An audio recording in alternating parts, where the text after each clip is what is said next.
The air in Mrs. Gable's house was thick and still, like a forgotten breath. It clung to my skin, a cloying perfume of dust, and something else, something sharp and metallic that pricked at the back of my throat. I'd agreed to house sit for her while she visited her sister in Florida, a favor for a neighbor I barely knew. The place was a museum of its owner's life, each knick-knack meticulously placed, each doily starched. But it was the basement that held the real charm, or rather, the lack thereof. Mrs. Gable had casually mentioned that the basement was a bit musty, and that I shouldn't venture down there if I could help it. Of course, that was like a neon sign screaming, "Invite only." The door, a warped slab of dark wood, was at the end of a narrow, unlit hallway. It felt colder here, a biting chill that seeped through my sweater. My hand trembled as I reached for the tarnished brass knob. It turned with a groan, a sound that echoed through the silent house like a wounded animal. The stairs were steep and creaky, each step protesting my descent.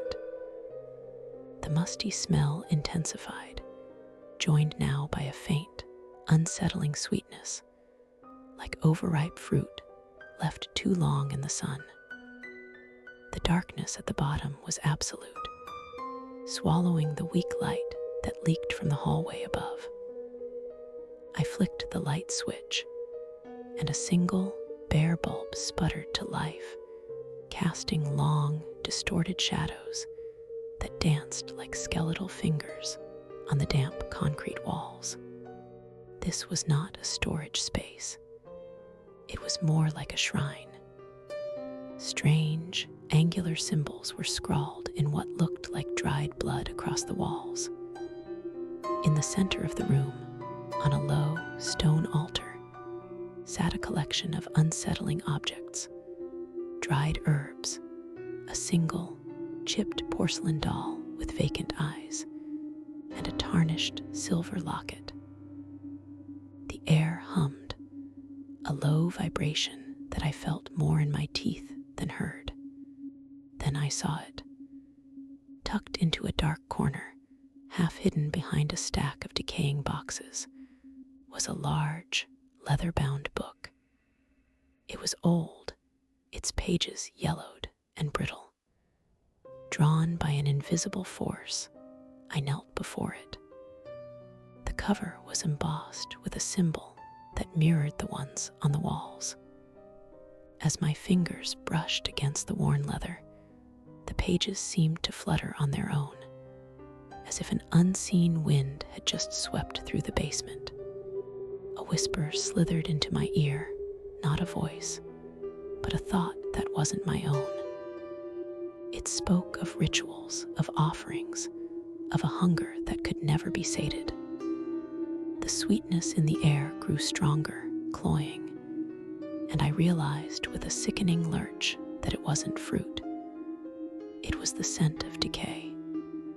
I looked down at the book, and a single word, written in an archaic script, seemed to glow on the page. Summon. My heart hammered against my ribs. The shadows around me seemed to deepen, to twist and writhe.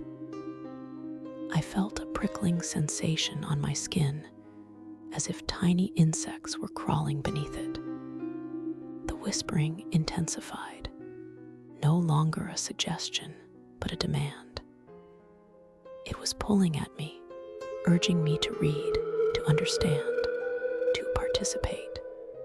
Suddenly, the light bulb flickered violently, plunging the room into darkness for a terrifying second before sputtering back to life.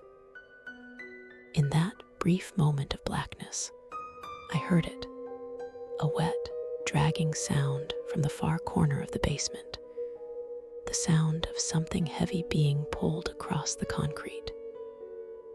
And the sweet, sickening scent of rot filled my nostrils, thicker than before, suffocating me.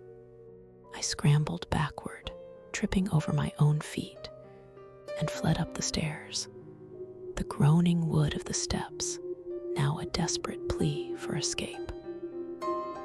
The door slammed shut behind me, and I leaned against it, panting, the chill of the basement seeping through the wood and into my very bones.